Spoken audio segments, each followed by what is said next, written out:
You're welcome along. There is a piece which lots of you are reading on the Irish Independent website, and I'm sure in your newspaper as well. Unease lingers around prominence of Packy Bonner at the FAI's top table. Intriguing headline. Dan McDonnell with the piece. He's here in the studio. Hi, Dan. Hi, Joe. That, amongst other things to be discussed, there was an FAI briefing today at Abbottstown, which is more interesting than it sounds. We'll come to that. There was another... just, not great Irish performance last night under Carla Ward. They beat Greece 2-1. Every time Carla Ward speaks, she seems to say, this is a much bigger job than I thought. So there's that. And League of Ireland trundles from match day 8 into match day 9. And we wonder, is there an outstanding clear favourite amongst the pack as things stand? So that is all on the way. As ever, our football coverage in association with Sky Sports, where you can experience more exclusive live sport than anywhere else, including the biggest Premier League games, Liverpool, West Ham and Newcastle, Manchester United this Sunday. There's a little thing called the Masters on as well. And they have every F1 race, Premier League darts, the Lions Tour and much more. You can watch Sky Sports on Sky, or you can stream it with Now. I clearly, like many people, was intrigued when I saw Dan McDonnell unease lingers around prominence of Bonner at the FAI's top table. And lots of people have clicked into this story. Paky Bonner, very prominent figure in Irish football for 3+ decades. And he remains prominent in terms of FAI business. So Packy, as we know, was technical director from 2003 until 2010. At which point the FAI and their grand plans for Aviva premium tickets had turned into a debacle and money was tight, and for whatever reason there was a parting of the ways. And he was 11 years away until 2021 when Roy Barrett welcomed him back to the board. A man of great integrity, said Roy Barrett. And Packy Bonner returned to the FAI board post-bailout as part of the 6 independent directors. Bonner satisfied the need for an individual with football pedigree. He obviously has and had football pedigree. So he's been back on the FAI board for the last 3-4 years, give or take.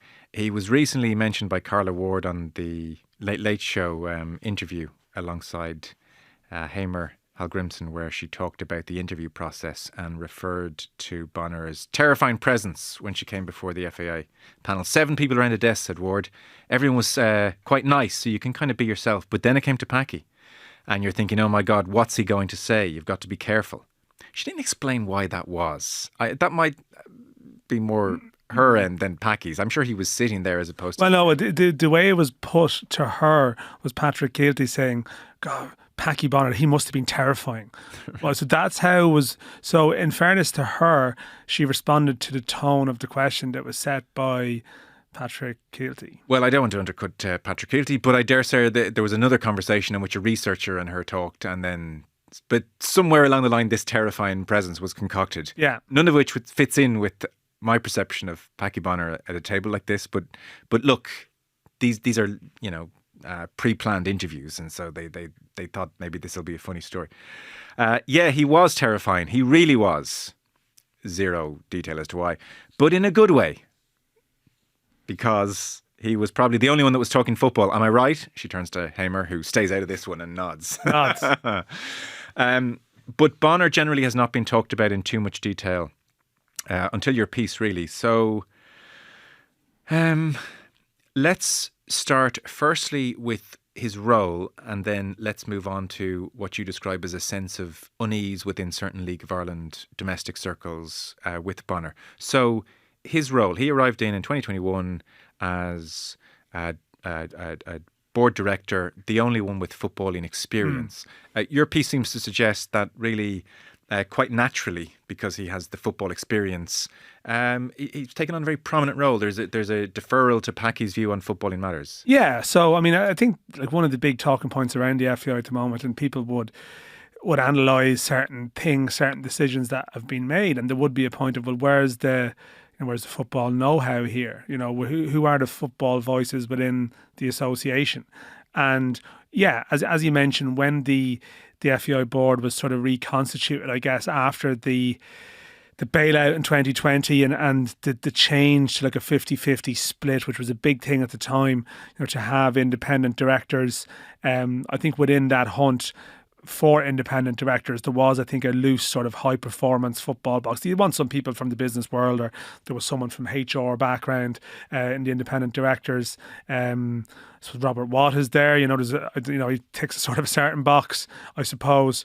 And yeah, from Packy Bonner's perspective, from my understanding of people who were involved in that at the time, that yeah, they needed someone. There was a small enough field. And to be fair to Packy, I will say this, I suppose it is maybe a critical enough piece, but look, Packy has been involved in various UEFA committees and has been involved at a certain level of the game since he has left the FAI. So I think, yeah, in that context, yeah, I think there was a sense that, I don't think at the time, I think certainly maybe there would have been some people at the time who would have been of the view of, and look, the piece starts off with a conversation I had with him when he wasn't impressed when I mentioned in dispatches that there was a couple of mixed vibes about his comeback, just on the basis of having the view that he had been out of the game here for a reasonable amount of time.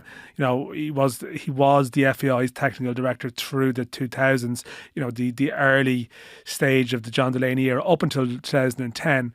And I suppose at that time there was maybe a sense that, okay, there was a post-Delaney departure comeback of a lot of former Delaney allies who then, it was almost like it's a comeback for some people who were wronged. And that sense has lingered with the FAI stuff. It's like, let's give people a chance who were pushed out before. And it may have been wrong that they were pushed out before in some cases, but it doesn't necessarily mean that they deserve a chance 13, 14 years later. So there would have been, but equally, mixed vibes. Mixed vibes can be good and mixed vibes can be bad. Yeah. And at the time, yeah, there would have been a sense that Packy was a natural fit, but not everyone was jumping up and down going, that's great that Packy's back. That's basically the mood of it. And he came up to you in Buswell's hotel looking for more information about that mixed vibes tweet. And, not best pleased, it's his reputation. What's this all about? So are we saying, and I'm going to use a glib way here, but go on. Yeah, is Packy running the show here? I don't believe he's running the show. Because when you said people would wonder who's running football, before I read your piece, I would have said, well, Mark Canham. Mark Canham's the big football voice in the association. But you think Packy, his position on the board, he's actually making some big decisions here? Yeah. So, look, the reason I probably wrote this piece was it was actually related to that Late Late Show appearance, and you had this situation where Carla Ward spoke on, whatever you say about the Late Late Show, it's still, the most watched show. And Packy Bonner was positioned on that show as, whatever about the terrifying stuff, maybe that was just sort of fluff or whatever, but he was positioned decisive. He was positioned as the only person on the board, only person in the room speaking about football. Now, subsequently, Mark Canham, we had a briefing with Mark Canham. We'll talk about FAI briefings soon. They're starting a blitz of them now. The first one, Mark Canham, there was a section talking about this. I actually raised it. And Mark Canham, in a sort of a polite way, came around to saying, no, I was talking about football too. Oh. To sort of clarify that, no, I was talking. He gave this thing about, well, obviously different people in the interview panel have different skill sets, but I was talking about football as well. So there was that sense of, but look, within the FAI, right, there is a sense at the moment. You look at last year, there was the manager hunt for Hamer. Mark Canham was the face of that. But Paky Bonner was part of interviews.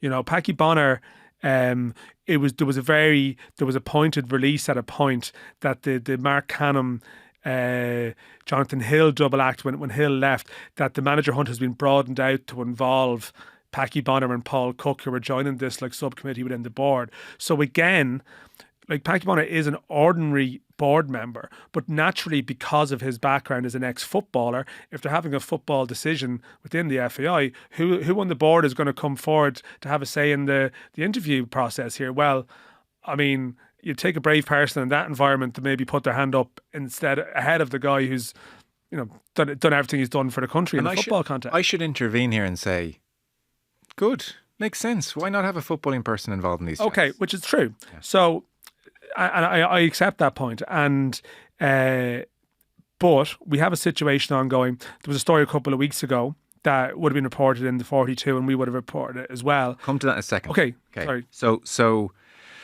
just to box off the pecking order in this like house of cards over there. Canham, big voice, crucial. Packy Bonner, because of who he is and his position on the board, big voice. Is your sense that Canham and Bonner get on well and work together in tandem? Are there like disagreements and the board says, Packy, do you think we should overrule Canham? And Packy nods and taps his ring on the finger and says, yes, we're overruling Canham on this one. Is it a good relationship? Is it competitive? Do we know? You're smiling at me. I thought Mark Hannam's answers on Packy Bonner were very interesting because it was 4 or 5 that day and he was asked, what do you think of Packy Bonner's influence? Has he been a help? Mark Hannam would never speak. He didn't give the platitude. He didn't give the, yes, he's been a great help to me. He said, I don't want to speak about individuals. The board have been help. The feeling would be that probably Packy Bonner, although he's an independent director, would probably be slightly more aligned with Paul Cook, who's the president, who are more the football elected side of the football decision-making process. So on one hand, you have the board members and then the other hand, you have the executive employees, and the executive employees report to the board. And I think within the board, probably the perception would be that on the board, like the ones who would be the most opinionated and being. So I think there's probably an element of natural. They work together, but there's probably an element of they're not quite on the same team. And maybe they shouldn't. Like the board is there, right? The role of the board, and this is where we're going to come to it, Bonner. The role of the board is to provide oversight. Naturally, like that's they're almost like the guardians, of football. Canham and his team will report to the board. Board. So you have to come to the board. But when you have a situation where you have like the manager hunt, and all of a sudden it felt halfway through that the board were like, we're going to have to take control of some of this here because this crew are making you've Mark Canham rolled out for that video. Yeah. And with that and just other stories that have been happening over the last period of time, like you just keep hearing in my circles that Packy Bonner's involved. Packy Bonner's not happy about this. He's the chair of the International High Performance Committee, which is, it's the international committee. It's sort of these committees, the value of them you can debate, but it is one that in theory has a role in the strategy. And in the last couple of weeks there's been a bit of friction between the clubs and the FAI, and certainly myself and other reporters have heard that the Packy Bonner has been very involved. And like I will say, even from the position of reporting, you'd see Packy Bonner sometimes at Ireland training sessions. He'd just be around the side of the pitch because it's Packy. If you're Dave Moran or sort of one of the other Catherine Guy or someone, they're not going to come and be around the pitch, watching the team train. So he also has a degree of a status about it, an ambassadorial presence about it, which is fine. But the problem I think you have in the FAI is that there's such a dearth of football voices there that by a process of elimination or the process of the absence of other people, then it's becoming quite influential because there's an absence of alternatives. Okay. So significant voice. To sum up certain points you make in your piece, you talk about, to use the headline word, an unease maybe in certain circles in Irish football with the extent of Bonner's influence. So to take a few points you make, Bonner lives in Scotland and the International and High Performance Committee meetings are generally timed around his sporadic trips to these shores. And, that's on foot of Jonathan Hill remaining in the UK. Mark Canham has faced queries on the same issue. We'll come back to the Bonner being furious when the League of Ireland clubs dismissed Canham's plan to bring a selection of the best underage players to Abbottstown for 45 days a year. Worth saying that's him supporting Canham's plan, so it's not like Canham and Bonner are always. No, I think he supported that plan. I would say that. Yeah. Okay. You write, there wouldn't be much love for Bonner in League of Ireland circles where he's caused offence on more than one occasion during his comeback. There was a poorly phrased online speech to a pro-licensed class of emerging coaching talent that drew a distinction between ex-international players and the League of Ireland lads. You mention as well his appearance on a Celtic podcast 2 years ago. This was in 2023 when he's very much on the FAI board, and he said, I've been talking to Dermot Desmond a few times and I mentioned that we should really have a club over there. That will be lovely, a feeder club. Man City do it all over the world. We have a connection with Shamrock Rovers through what Dermot Desmond's doing. But buy your own club, that would be fantastic, wouldn't it? And league clubs naturally felt, a little bit inappropriate given his position. They didn't probably love the over there aspect. I would say in his defence, he's talking to a Celtic podcast. And of course, in a Scottish context, you're going to refer to over there. I don't think he'd say over there speaking in Ireland, but I can see how But it's the like, this is where I go back to the point is you're a member of the board of the FAI. But if he's talking to a Scottish podcast, his choices are to say in Ireland or over there. Okay, but he's also talking to a Scottish podcast about a subject matter which is quite contentious in the world, like multi-club ownership, feeder clubs, that whole subject matter. Sorry, that is, on that point, yeah, I don't love the idea of Shamrock Rovers' sole existence to be a feeder club for Celtic, but your piece specifically said the over there aspect was jarring. Yeah, and he's not here to defend himself. Yeah, I'm going to say let's not go. Let's pick our battles here. Yeah, I hear you. I hear you on that. Sources say that Scotland's a constant reference point in discussions with Bonner. He spent most of his life there, but you point out it's a very different footballing climate, and also we don't hear much from Bonner in the media. So that's the feeling of unease. You know, your piece is trying to hit on different things. There is a sense of look. He's been out of the game. He hasn't lived in Ireland for a long period of time. There's been significant changes in the landscape in Ireland over a long period of time. I don't think people who've met him and multiple people I've spoken to would have the belief.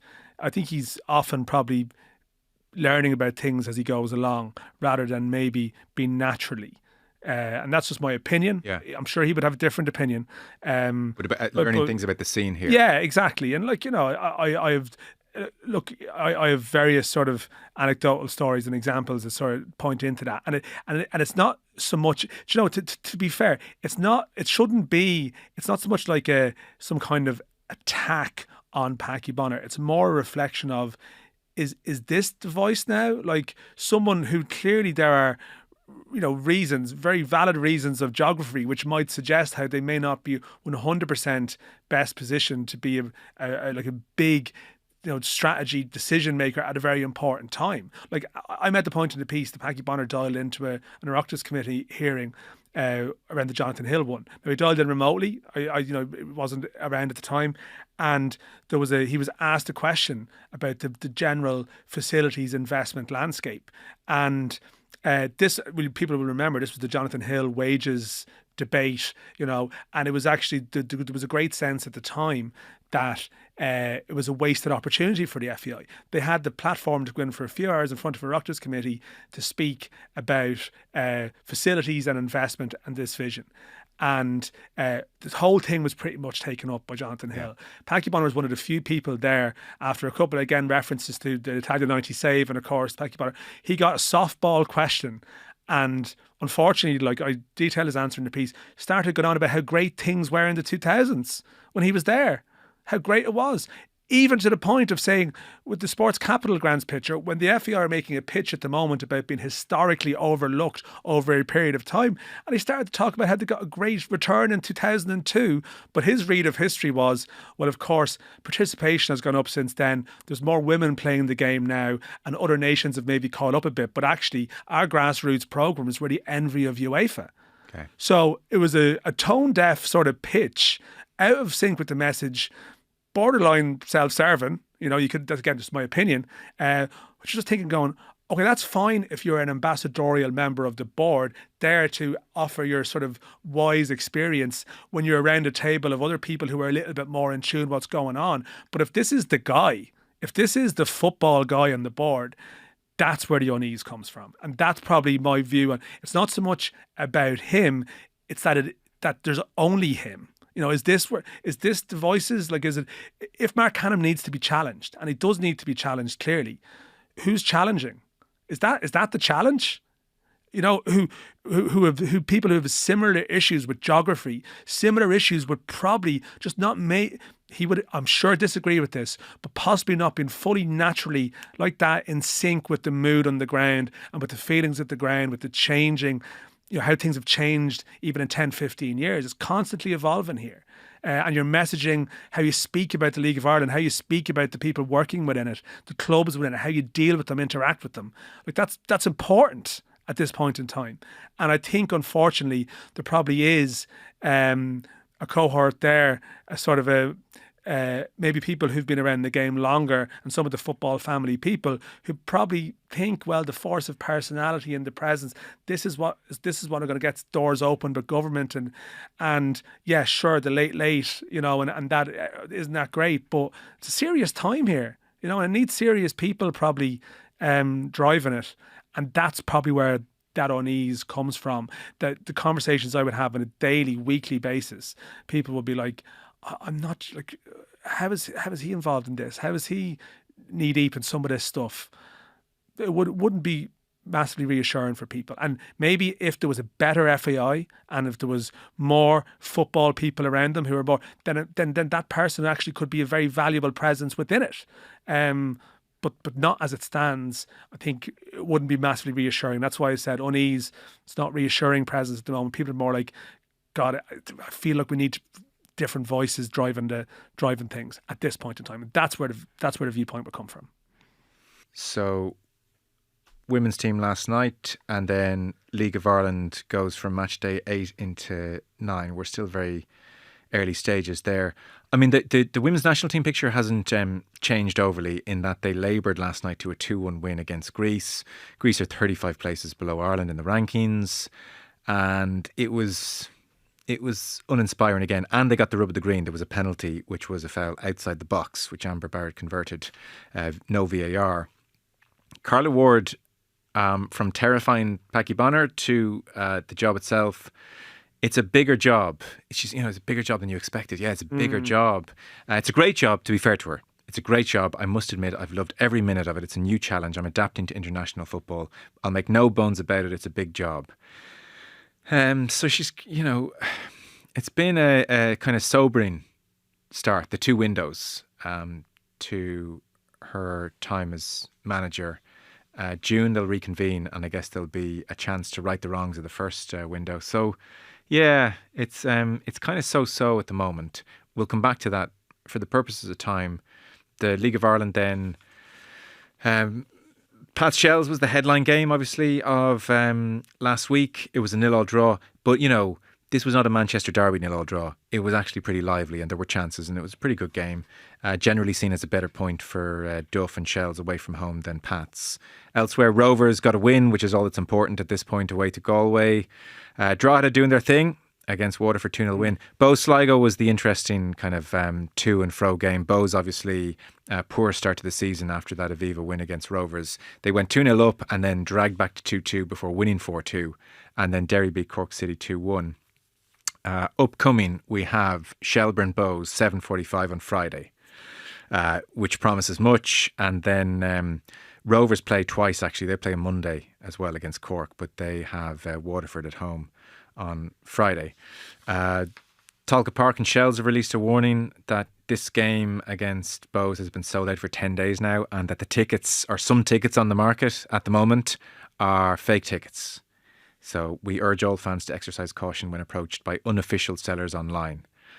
I mean, it's great, isn't it? That like you can't get a ticket for this game for the last 10 days, and now there are fake tickets being bought. It's obviously not good, but it's good. It's a good problem. There's some kind of psychological study that's required here to analyse the mindset of the long-term League of Ireland fan who are so excited to see touts outside a game. Yeah. Touting is obviously illegal. We have people like government ministers giving doing protocols about the evils of touting. They're doing fake tickets now. We've made it. I was like, touts, brilliant. There's touts out there maybe fleecing people. It is class. But look, I mean, it all circles around to the same stuff. And sometimes I think with the league, you have to get beyond talking about, Jesus, isn't it great that people are going, but like there has to be more than that. And of course, but I think like last Friday, I think 4 to 5 games were sold out. I saw it's week 8, so yeah, it's not that initial novelty. It's week 8. Yeah. It's not going away. Like Stephen Kenny was sort of saying, listen, I think there are 2,800 seats at Richmond. He was saying, like, we could do a 12,000. I'd fancy us to sell it. They had a 5,300 crowd.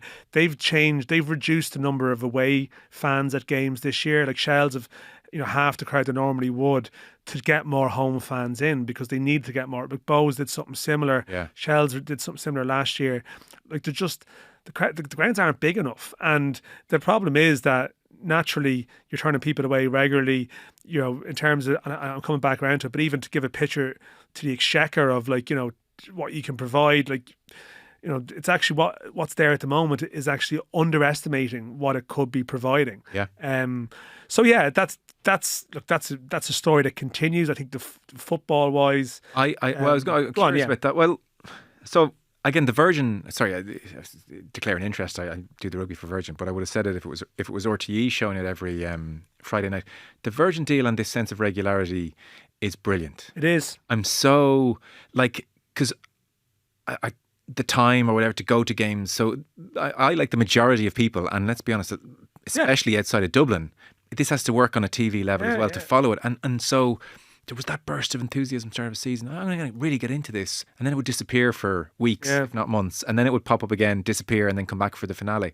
So that regularity means, God, I'm seeing all the teams here. I'm seeing a lot of Shelburne. I'm seeing all the teams here. Yeah, they went away from Shelburne for a couple of weeks. And then there was like, the figures have been quite good, but then there's been a fluctuation, I think. And the coverage is excellent. There's no team to beat here for me. This has the look of everyone's going to drop points here. This is not a runaway train. Yeah, I can't see it. Like, I can't see a team going on a streak now. I think Shamrock Rovers have 2 home games this weekend that they would feel are very winnable. A home to Waterford, then a home to Cork on Monday. And it's the Cork one, like it's match day 2. That's that was the game that was called off at the start of the season. So, yeah. Or do you see someone? No, I don't think I do. No, I don't think anyone's consistent enough. If they are going to do it, they're going to do it now in the next 2 months because, look, the structure of the league isn't ideal. That you still play way more than 50% of your games between now and June, and it's really fragmented later in the year. Like Shells last year, they're Robble. At one point, they hadn't won a game for 2 months or something in the league, but they only played 7 matches. You'll play 7 matches in a month, some of these teams now, particularly the European teams. Yeah. So April and May, up until the next international break, is the most relentless part of the season, and that's traditionally where Dundalk, where Shamrock Rovers in recent memories would have gone on a run. Okay. But I think at the time, and this is the thing what's changed, and I was up in Drogheda on Friday, they're very good. Look, I mean, it seems so simple, but everyone's full-time now. Everyone's fully professional. Like, the Friday Mondays used to kill teams that were part-time. It just wasn't sustainable. Kevin Doherty was like, how did we even do this before? Just very logical. Like, how do we do this? Yeah. But as a result, it's been really competitive. You've got a levelling off because there's a bit more money knocking around, and look, there's a sustainability discussion around that, but there's a really good spread of players. If you were to pick the best 11 in the league 5-6 years ago, they'd only be from 2 clubs. Now you could definitely have a discussion that could involve 5, 6, 7 clubs maybe. So in general, the general picture of the league, I think, and the TV deal and all of that, I think it's a bit of a slow burn because I think it's going to be really good later in the year. I think last year's title race got people interested. You're getting to the final weeks of the season, you're like, God, there's 3-4 games here that really matter and they could win it and this can happen. Yeah. I hold my hands up. I thought at the start of the year that there would be a lot more of a sort of a fragmentation, that there'd be more of a distance, that there'd be a very distinct, top 2 or 3. And look, there may still be a version of that, but the gap may only be 5, 6, 7 points. That if you're Galway or if you're someone, if you suddenly go on this run where you keep a run of clean sheets, or who knows, you can be on the fringes of the discussion. But I just think later in the year, it's going to be good, and some good games coming up. You got Rovers Shells in a couple of weeks' time. You got Shells Bows on Friday. Derbies, like big matches. But I think, I feel like September, October, November last year, just in all my 20 plus years almost covering it now, it's the most enjoyable time. And I feel that there could be more of the same this autumn. No, it's far preferable to a clear winner. Like, even now, I think it's good you sit down and it's not like, oh, Dundalk or Rovers are going to win this game. You don't have those. It's not that. So like games. It's working now as well as when we get to the finale, hopefully. By the way, Duff is on the back page of the paper today. So he's just revealing that he was approached in the off season by a big club in England. Believed, writes Aidan Fitzmaurice, to be Bolton, to fill their managerial vacancy, not to be a coach, to fill their managerial vacancy. That give you pause for thought. Just like Bolton, big kind of club, the Reebok Stadium. So what he said was he's not even considered the prospect of a Premier League gig or any other post abroad. He said, would I? I don't even think about it. At that level, you're obviously up against the best of the best. But there are brilliant coaches here. I've always admired what Stephen Kenny's done. at St. Pat's, Dundalk, Bows, his stamp's all over it. Rovers, the way they've dominated Irish football. People say it's good to have a plan in life. I don't. As long as I'm wanted here, I'm staying here. And he pointed at the back of the room to his eldest son, Woody, who was in the Talca Park breast cameras. That's my son at the back of the room. Oh dear. I don't want the league to get so successful that this stuff stops happening. I know. There's a sweet spot we're in. Can't stop happening. No, It will, though. It will. They're trying to regulate some of the stuff too much. Like, no, and just, yeah. I'm telling you, this, you know, at the end of The American Office, where the guy who went to Cornell and has spent the whole, time talking about the good old days of Cornell, and then as the office is breaking up, he turns to camera and he says, I always talked about the good old days of Cornell. Now I think these were the good old days, but when do you know you're in the good old days? Yeah. Dan, for all the complaining, you're in the good old days right now. I feel it. No, this is it. These are the good old days in terms of the league beat. Yeah, definitely. Like, definitely. The league beat would be counting down to the international windows. Now the international windows are a distraction from the league beat. Okay, because pretty soon Woody is not going to be in the press conference. But anyway, that's the problem. There's my eldest son, Woody. He says, I'm here because they're here and I want to be here. I was at Celtic for a year or over a year without them. I'll never do that again. Football's my life. I referenced the Bill Shankly quote the other night, football's more important than life or death. When you strip it all back, no, I'm staying with my kids. It's that simple. I don't look or picture myself anywhere else but Ireland. See, the thing about Duff is, and you have a generation of players now. You look at the likes of, say, Wayne Rooney and Lampard and Steven Gerrard or whatever, and they're often derided, for various reasons, but they're not really managing for the money. They don't need it. That's a great power. The power of Duff is that he doesn't need to manage Bolton. Other managers in this league could get an offer a job like that, and they would be earning more there than they've ever learned anywhere else in their life. Doesn't need that, and a lot of the Duff confidence comes from that position of I don't need anyone or anything. Doesn't need to prove that. He doesn't need to get up to climb that ladder. He's been away, he's done it, and I still firmly believe he will not work for the FAI as it currently stands. He won't work for those people, but if those people change, I'd be astonished if he didn't manage Ireland in the next 5 to 10 years, and that would be fun. But the league isn't on it. As much as the league is booming, it needs him to stay. Yeah. Woody as his assistant, maybe?